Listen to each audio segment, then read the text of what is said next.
नमस्कार साथियों, लक्ष्य कोचिंग तारानगर के YouTube चैनल पर मैं प्रमोद पारिक आज फिर हम क्लास में साझा करेंगे कारक। पिछली क्लास में हमने पढ़ा था कारक की प्रथमा विभक्ति। आज हम पढ़ेंगे कारक की द्वितीय विभक्ति यानी कर्म कारक। कर्म कारक, सबसे पहला प्रश्न हमारा ये कर्म कारक क्या है। कर्ता जब कोई क्रिया करता है तो क्रिया करने के लिए जो सबसे इष्ट होता है यानी कर्ता जिसको अत्यधिक चाहता है वो क्या होता है, कर्म होता है। जैसे एक उदाहरण के माध्यम से समझे हमें, राम पुस्तकम पढ़ती। राम क्या करता है, पुस्तकम पढ़ती, पुस्तक पढ़ता है। अब यहाँ पर पुस्तक पढ़ने के लिए राम सबसे अधिक किसको चाहता है, राम पढ़ता है, पढ़ने के लिए वह सबसे अधिक किसको चाहता है, पुस्तक को। तो यहाँ पर पुस्तक क्या हो गया, कर्म हो गया। तो यहाँ पर पुस्तकम कौन सा कारक है, कर्म कारक। राम यहाँ पर क्या है, कर्ता कारक और पढ़ती हो गई यहाँ पर क्रिया। मैंने पिछली क्लास में भी आपको बताया था परीक्षा में ऐसा आ जाए राम है पुस्तकम पढ़ती और आपको इसमें कारक पूछ लिया जाए तो आपको बताया था ना, ऐसा कभी प्रश्न नहीं आता। यदि ऐसा प्रश्न आएगा तो उसमें आपको क्या करेंगे, आपको रेखांकित पद देंगे कि इस रेखांकित पद में कौन सा कारक है। आगे चले, एक सूत्र है कर्तु इप्सितमम कर्म, कर्तु रिप्सितमम कर्म। क्या कहता है ये सूत्र कि कर्तु यानी कर्ता के द्वारा इप्सितमम यानी सबसे जो इप्सित है यानी जो चाहा गया है। कर्ता जब कोई क्रिया करता है तो उसमें सबसे अधिक जो चाहा गया है, सबसे अधिक इप्सित है, उसको क्या कहा जाता है, कर्म कहा जाता है। और कर्म में कौन सी विभक्ति होती है, इसके लिए भी सूत्र है कर्मणि द्वितीया, कि कर्म कारक में द्वितीय विभक्ति होती है। कर्मणि द्वितीय सूत्र क्या कहता है कि कर्म कारक में द्वितीय विभक्ति होती है। क्या है, कर्तु इप्सितमम कर्म, की कर्ता जिसको सबसे अधिक इप्सित मानता है यानी सबसे अधिक चाहता है वो क्या होता है, कर्म होता है। और उस कर्म कारक में कौन सी विभक्ति होती है, द्वितीय विभक्ति होती है। आगे हम पढ़ेंगे, आगे है द्वितीय विभक्ति से लेकर के यानी कर्म कारक से लेकर के आगे जितने भी है सब में दो प्रकार की विभक्तियां प्रयुक्त की जाती हैं। एक तो होती है उपपद विभक्ति और एक होती है कारक विभक्ति।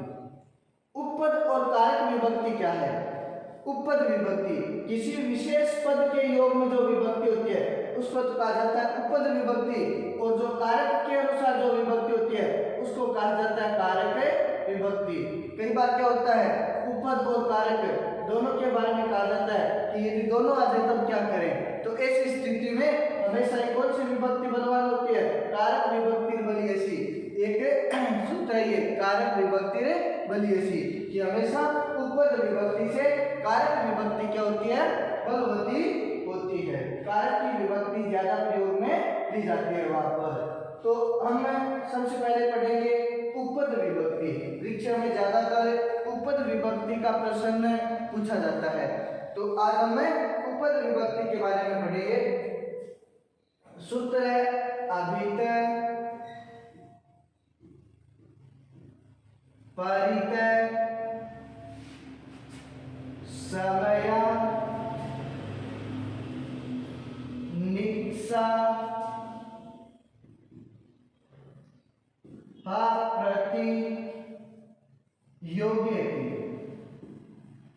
ये सूत्र क्या कहता है, अभित परित समय नित्सा और प्रति शब्द के योग में भी कौन सी विभक्ति होती है, द्वितीय विभक्ति होती है। अभित, अभित का अर्थ क्या होता है, दोनों ओर। अभित का अर्थ क्या होता है, दोनों ओर। परित, परित का अर्थ है चारों ओर। समय का अर्थ है पास में। निक्षा का अर्थ है पास में। हा का अर्थ क्या है, हा का अर्थ है धिक्कारना और प्रति का अर्थ है की ओर। इन अर्थ वाले शब्दों के योग में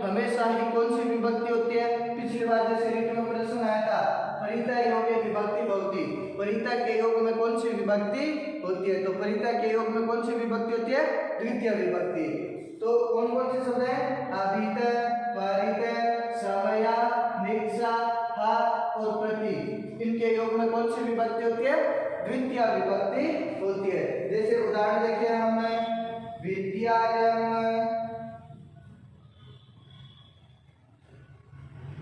अभित, वृक्षा सन्ति। विद्यालय के अभित यानी दोनों ओर, वृक्षा सन्ति वृक्ष हैं। अब अभित पद के योग में कौन सी विभक्ति होगी?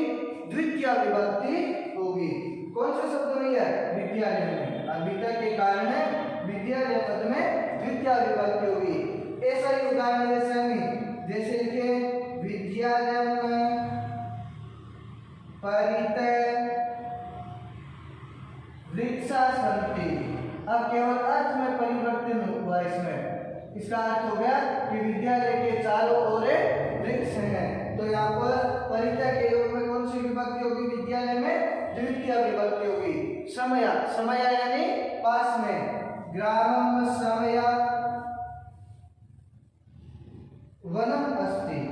गांव के पास में वन है। तो यहाँ पर समया के योग में ग्रामम में कौन सी विभक्ति होगी? द्वितीय विभक्ति होगी। ग्रामम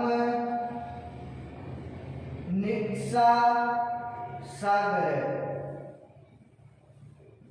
ग्रामम निक्षा, निक्षा यानी पास में, ग्रामम यानी गांव के पास में क्या है? सागर है। तो यहाँ पर निक्षा के योग में ग्रामम में कौन सी विभक्ति होगी?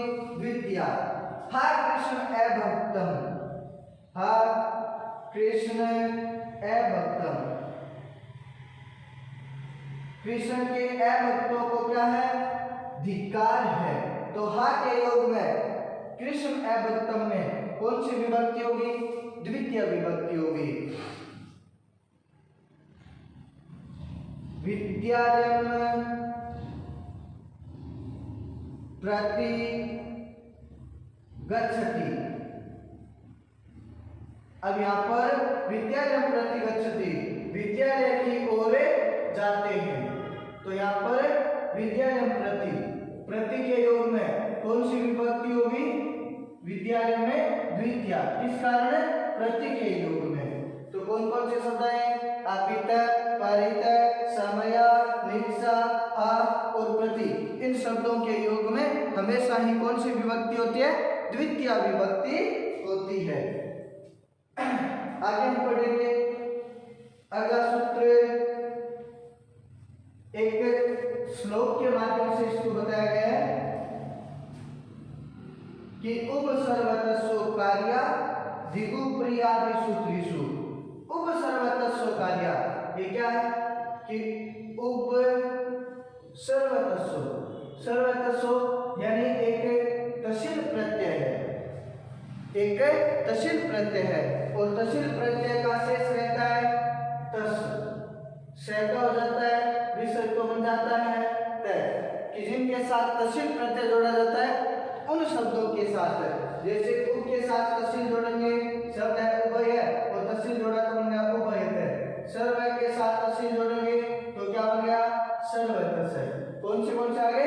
उपसर्वतस्सो कार्या, कि उभयत और सर्वत के कार्य में, यानी तशील प्रत्यय के कार्य में। दिगु प्रियादिषु त्रिषु, दिगु उप्रियादिषु त्रिषु।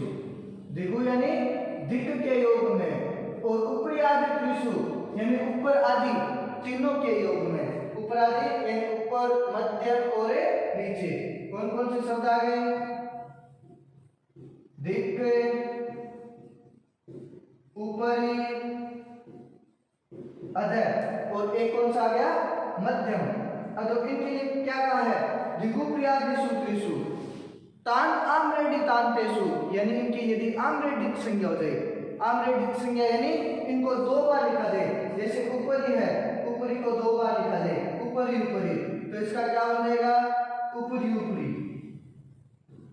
जैसे शब्द है अधः, अधः के साथ यदि अधः और जोड़ दें तो इनकी आम्रेडिक संज्ञा होगी और शब्द बन जाएगा आप अधो अधय। शब्द आ जाए अधि, तो अधि के साथ यदि अधि जुड़ जाए, अधि यानी मध्य में, तो इसका शब्द बन जाएगा अध्यधि। इन शब्दों के योग में कौन सी विभक्ति होती है? द्वितीया। जब आम्रयटित संज्ञा न हो यानी ऊपरी अधय और अधि आए तब तो होती है इनके साथ षष्ठी विभक्ति, परंतु जब इनकी आम्रयटित संज्ञा हो जाए यानी जब आ जाए ऊपरी ऊपरी तो बन जाएगा ऊपरी ऊपरी, अधो अधय, अध्यधि। और जब ये शब्द आए तो इनके योग में हमेशा ही कौन सी विभक्ति होती है? द्वितीया विभक्ति होती है। कौन कौन से शब्द है? उभयतय, सर्वतय, धिक्, ऊपरी ऊपरी, अधो अधय, अध्यधि। इन शब्दों के योग में नित्य कौन सी विभक्ति होती है? द्वितीया विभक्ति होती है। हम देखें इनके उदाहरण।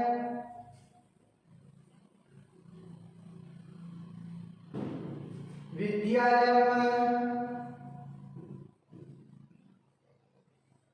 उभयतः,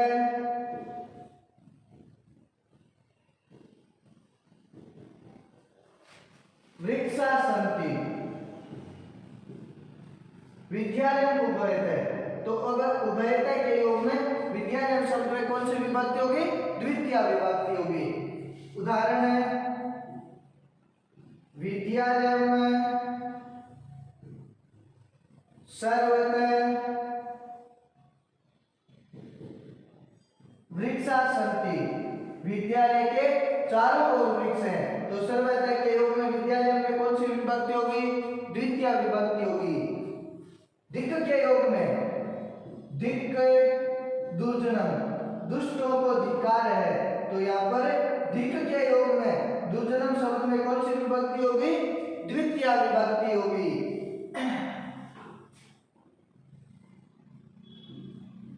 वृक्षम, ऊपरी ऊपरी, काका तिष्ठन्ति। वृक्षम ऊपरी ऊपरी, वृक्ष के एकदम ऊपर, काका तिष्ठन्ति, कोए बैठे हैं, तो यहाँ पर ऊपरी ऊपरी के योग में वृक्षम में कौन सी विभक्ति होगी? यहाँ पर द्वितीया विभक्ति होगी। आगे चले हम वृक्षम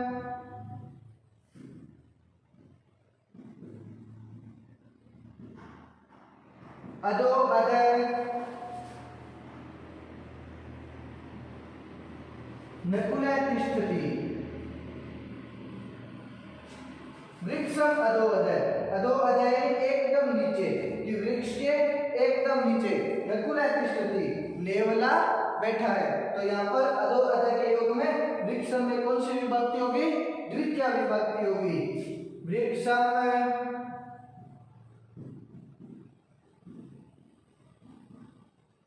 अध्यधि,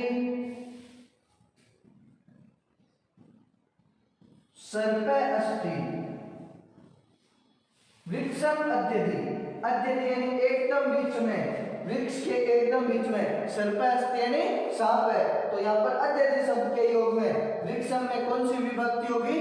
द्वितीया विभक्ति होगी। तो कौन कौन से शब्द हैं? उभयतः, सर्वतः, धिक्, ऊपरी ऊपरी, अधो अधय, अध्यधि। इन सब शब्दों के योग में कौन सी विभक्ति होती है? द्वितीया विभक्ति होती है। पहले हमने कौन कौन सा पढ़ा था? अभितः, परितः, समया, निक्षा, हा और प्रति। इनके योग में भी द्वितीया विभक्ति होती है।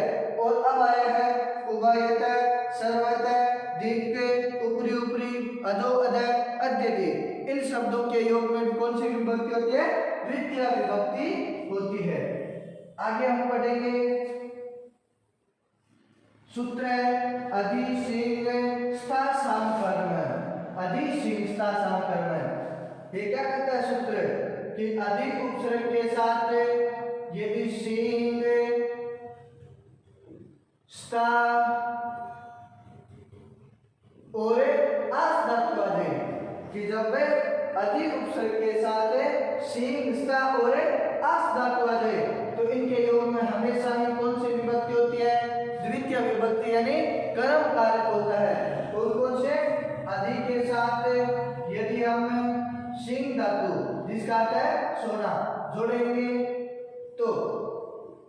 प्रथम पुरुष एक वचन में क्या बनेगा? अधिसेते। अधि के साथ सिंह जोड़ेंगे तो बनेगा अधिसेते। अधि के साथ यदि हम स्था जोड़ेंगे तो क्या बनेगा? अधितिष्ठति। स्था का रूप चलता है तिष्ठ में, तो बनेगा अधितिष्ठति। और अधि के साथ हम जोड़ेंगे आस धातु, तो इसका बनेगा अध्यासते।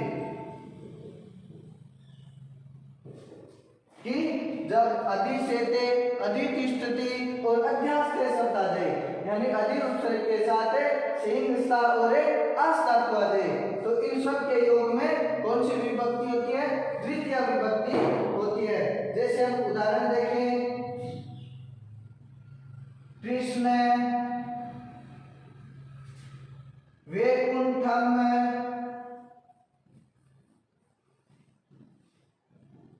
अधिसेते। कृष्ण वैकुंठ में निवास करते हैं। कृष्ण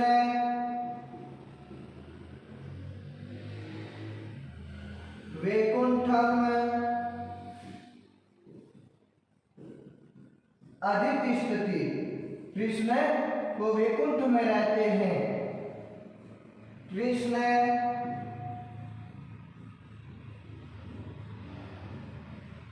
वैकुंठम अध्यासते। तो यहाँ पर वैकुंठम शब्द है, इसके योग किसमें? अधिसेते, अधितिष्ठति, अध्यासते के योग में वैकुंठम में कौन सी विभक्ति हुई है? द्वितीय विभक्ति। यहाँ पर दूसरा उदाहरण भी ले सकते हैं। रमेश आसंदिम अधितिष्ठति। रमेश वो कुर्सी पर बैठा है, तो इसके योग में भी यहाँ पर कौन सी विभक्ति होगी? द्वितीय विभक्ति होगी। तो जब अधि के साथ सिंह स्था और आस धातु आएगी तो अधिसेते, अधितिष्ठति और अध्यासते पद बनेंगे। इनके योग में कौन सी विभक्ति होगी? द्वितीय विभक्ति होगी। आगे हम पढ़े चौथा नियम।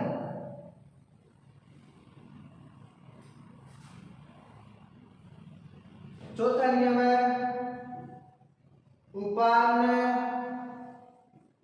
वद्यांग वस। ये क्या करता है? उप, अनु, अधि और आन के बाद यदि वस धातु आ जाए, कौन कौन से के बाद है?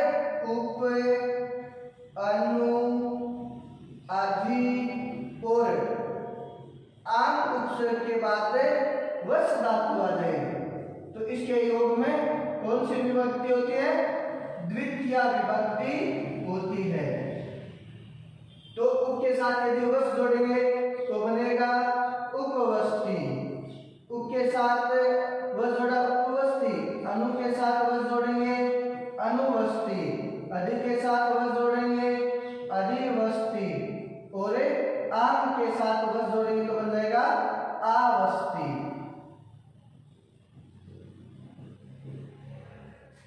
सबका एक ही अर्थ है, निवास करना या रहना। जब उप, अनु, अधि और आन के बाद वस धातु जोड़ेंगे तो उपवस्ति, अनुवस्ति, अधिवस्ति और आवस्ति, इन सब के योग में कौन सी विभक्ति होगी? द्वितीय विभक्ति होगी। उदाहरण देखें, कृष्ण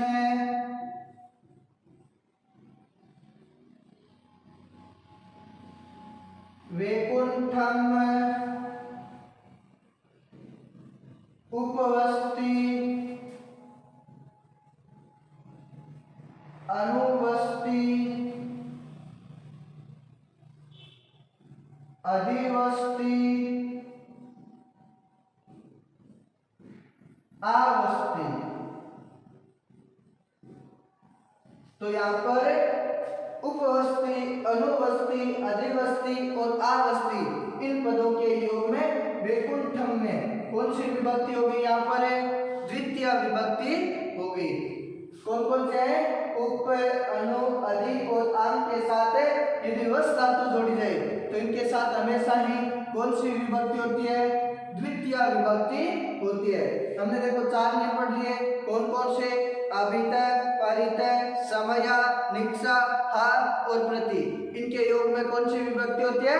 द्वितीय विभक्ति। दूसरा था उभयत, सर्वत, दिक् शब्दों के योग में भी कौन सी विभक्ति होती है? द्वितीय विभक्ति होती है। फिर हमने पढ़ा कि जब अधि उपसर्ग के बाद सी, स्ता और आस धातु है तो इनके योग में भी कौन सी विभक्ति होती है? द्वितीय विभक्ति होती है। और अब हमने पढ़ा कि उप, अनु, अधि और आंग के बाद यदि वस धातु आ जाए तो इनके योग में भी नित्य द्वितीय विभक्ति होती है। आगे हम पढ़ेंगे सूत्र अभिनिविष्ट।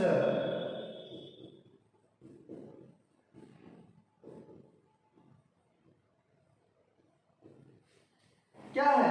अभी और नी उपसर्ग के बाद, अभी और नी उपसर्ग के बाद यदि विष धातु आ जाए तो इसे जो शब्द बनता है अभिनिविष्टे। अभिनिविष्टे शब्द के योग में नित्य कौन सी विभक्ति होती है? द्वितीय विभक्ति होती है। अभी और नी उपसर्ग के बाद यदि विष धातु है तो इसके योग में नित्य कौन सी विभक्ति होती है? द्वितीय विभक्ति होती है। अभिनिविष्टे। उदाहरण देखें, कृष्ण वैकुंठम अभिनिविष्टे। तो यहाँ पर अभी और नी के साथ विष धातु से जुड़ने पर अभिनिविष्टे शब्द बना है। इसके योग में वैकुंठम में कौन सी विभक्ति होगी? द्वितीय विभक्ति होगी। 5 नियम हो गए। आगे हम पढ़ेंगे छठा नियम। छठा नियम है, सूत्र है कि जब हमने पढ़ा था कि कर्ता जब कोई इप्सित कार्य करता है उसके योग में ही कौन सी विभक्ति होती है? कर्म कारक यानी द्वितीय विभक्ति। अब कर्ता क्या है कि कोई इप्सित कार्य करता है परंतु उसके साथ साथ यदि अनिप्सित कार्य हो जाए तो उसके योग में भी कौन सी विभक्ति होती है? द्वितीय विभक्ति यानी कर्म कारक होता है। सूत्र है तथा युक्तम च अनिप्सितम।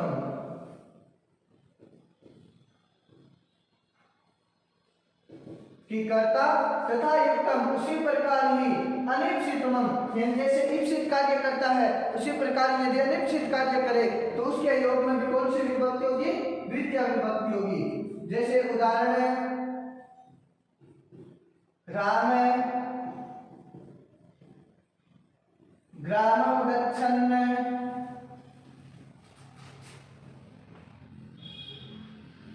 तृणं स्पृशति। राम गांव जाते हुए तृण तिनके को स्पृशति यानी स्पर्श करता है। तो यहाँ पर राम का इप्सित तो क्या था? ग्रामं गच्छन्, गांव जाना था। तो इप्सित तो यहाँ पर हुआ ग्रामं, परंतु वो क्या करता है? तृणं स्पृशति, तिनके को स्पर्श करता है। तो यहाँ पर तिनके को स्पर्श करना क्या था? अनिप्सित था। वो तिनके को स्पर्श करना नहीं चाहता था परंतु अनायास ही तिनके का स्पर्श हो गया। राम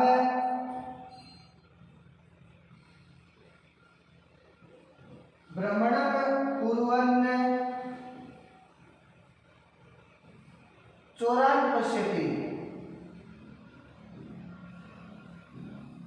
राम भ्रमण करते हुए चोरान् पश्यति, चोरों को देखता है। तो यहाँ पर राम का इच्छित कार्य तो क्या था? भ्रमण करना था, परंतु राम क्या करता है? अनायास क्या कर लेता है? चोरों को देख लेता है। तो चोरों को देखना यहाँ पर क्या हो गया? अनिप्सित हो गया। तो यहाँ पर इप्सित और अनिप्सित दोनों के योग में ही कौन सी विभक्ति होगी? द्वितीय विभक्ति होगी। एक बार हम फिर से रिपीट करें। हमने जो नियम पढ़े अभित, परित, समय, दीक्षा, हा और प्रति, इन सब के योग में कौन सी विभक्ति होती है? द्वितीय विभक्ति होती है। फिर हमने पढ़ा उभयत, सर्वत, दिक्, ऊपरी ऊपरी, अधो अधः, अध्यधि, इन सब के योग में कौन सी विभक्ति होती है? द्वितीय विभक्ति। फिर हमने पढ़ा अधि के साथ यदि सिंह, स्था और आस धातु जोड़े तो अधिशेते, अधितिष्ठति और अध्यास्थ पद बनते हैं। इनके योग में भी कौन सी विभक्ति होती है? द्वितीय विभक्ति। फिर हमने पढ़ा था उप, अनु, अधि और आन के साथ यदि वस्त धातु है तो उपवस्ती, अनुवस्ती, अधिवस्ती और आवस्ती, इनके योग में भी नित्य कौन सी विभक्ति होती है? द्वितीय विभक्ति। फिर हमने पढ़ा था अभि और नी के साथ यदि विष धातु आ जाए तो इसके योग में भी हमेशा कौन सी विभक्ति होती है? द्वितीय विभक्ति होती है। पद क्या बनता है? अभिनिविष्टे। और तथा युक्तम चाहे निश्चितम, कर्ता जब इप्सित कार्य करता है तो वो कर्म होता है, परंतु उसके साथ यदि अनिप्सित कार्य हो जाए तो उसके योग में भी हमेशा कौन सी विभक्ति होती है? द्वितीय विभक्ति होती है। हमने पढ़ा ग्रामम गच्छन, तो यहाँ पर ग्रामम गच्छन, ग्राम जाना तो क्या था? इप्सित था, परंतु जब उसने तिनके को स्पर्श किया तो वो क्या हो गया? अनिप्सित। तो इप्सित और अनिप्सित दोनों के योग में कौन सी विभक्ति होगी? द्वितीय विभक्ति होगी। धन्यवाद।